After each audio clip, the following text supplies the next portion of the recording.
परम पूज्य श्री महाराज जी के YouTube चैनल को सब्सक्राइब करें तथा पूज्य महाराज श्री जी की कथाओं को सर्वप्रथम देखने के लिए बेल आइकन दबाना ना भूलें। नंद जी ने गोकुल त्याग दिया, मथुरा चले जा रहे थे कर देने के लिए, और जैसे ही गोकुल छोड़ करके मथुरा गए, पूतना का प्रवेश हो गया। और जैसे ही पूतना ने प्रवेश किया, कहते हैं राक्षसनी थी, ऐसा स्वरूप था मानो कोई भी बालक देख लेता तो बालक मूर्छित हो जाता।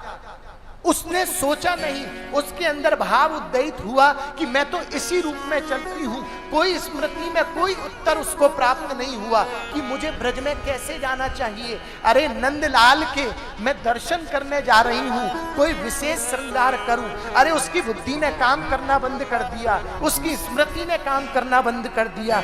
वो अपने उस शाश्वत स्वरूप में जा रही थी। वो जैसी थी वैसी ही ठाकुर के दरबार में जा रही थी।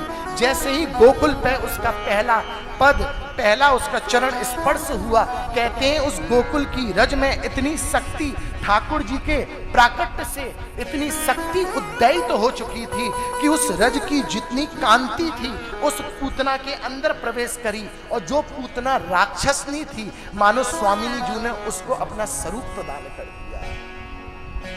गोपी दिव्य गोपी स्वरूप धारण करती, और उस दिव्य गोपी स्वरूप धारण करके पूतना नंद भवन की ओर जा रही है। और जो जो ग्वाल पूतना को देखे जा रहा है, वो पूछता है, अरे गोपी तू कहां से आई है? पहली बार देखो है, इतना दिव्य इतना कांति में स्वरूप। याद रखना, तुम श्रृंगार करते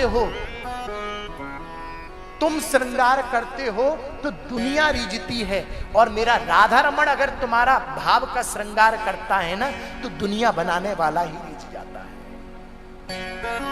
गोपियों का श्रृंगार स्वयं ठाकुर जी करते थे, और उसी प्रकार आज पूतना का मानो आज श्रृंगार हमारी स्वयं श्री राधा रानी जी ने किया है।